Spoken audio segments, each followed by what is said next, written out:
Hello, welcome to another installment to my channel. It's time for another quick update. This weekend, something absolutely amazing, astounding, and unheard of happened.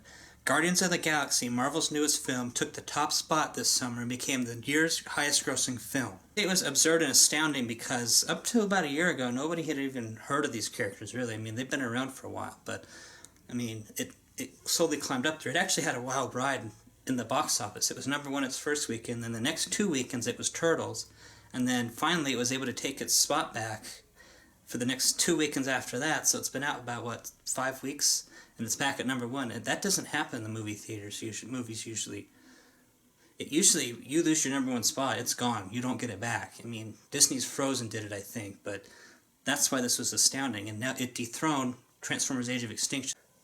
Now, I saw this movie over opening weekend when it opened about a month ago, and it was just astounding how packed the theater was. It was almost sold out. I mean, I got lucky and I was able to get tickets, but it just was like, wow, it was selling out. So I knew this was going to be a big movie because, I mean, Marvel had been promoting the heck out of it because they knew these characters weren't as well known as like Spider-Man or X-Men, Wolverine, Iron Man, so, you know, they had to promote Groot and Rocket Raccoon, Star-Lord, Gamora, and Drax the Destroyer. Now, why I think this movie is winning because it's new. Nobody's ever really seen anything like this before. I mean, the highlights of it are there's a talking tree man and walking tree man, and then there's a talking raccoon named Rocket.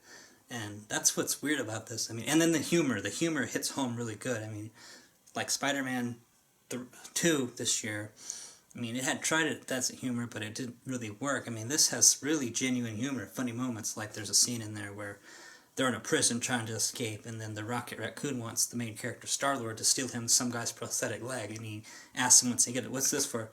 Oh, nothing, I just want to see what it looks like him hobbling around and flopping around everywhere. I mean, that was funny. And then there's another scene where Drax the Destroyer is wanting to kill somebody, and then Star-Lord's doing that, and he's like, why would I kill him with my finger on his throat? And it was funny because he didn't understand, you know, symbolism, his alien race, so that's why this movie worked, I think. And then the effects were really good. So what does this mean for upcoming Marvel films? I think this is a really good thing for the mainline Marvel films. I'm not talking about Spider-Man or X-Men, but, you know, the Marvel Cinematic Universe, which is produced by Paramount. You know, next year we've got Avengers, Age of Ultron, and then Ant-Man.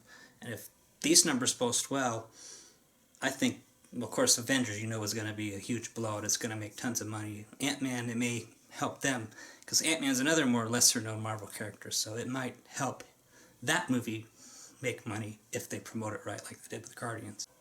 And I think this movie scored like $94 million the opening weekend, and, you know, Marvel and DC were at each other for 2016, that one release date, where they were going to have Batman vs. Superman and then Captain America on the same day opening, and eventually they backed off. Marvel was there first, but so DC backed off. I think it's because of this movie. They saw that this movie had such an absurd premise and it made tons of money. They're realizing that Marvel's a force to be reckoned with. You don't play with Marvel, especially if you're DC right now. I mean, DC had some really good movies. I mean, I liked Man of Steel, and I love the Dark Knight trilogy, but they need to work on it. They shouldn't be trying to take on Marvel just yet. So what did you think of Guardians? Did you think it was worth seeing, or did you hate it? I mean, of course you loved it. Who didn't like this movie? Everyone I talked to that saw this just loved this. So if you loved it, just give me a like, and I'll see you next time with my next video.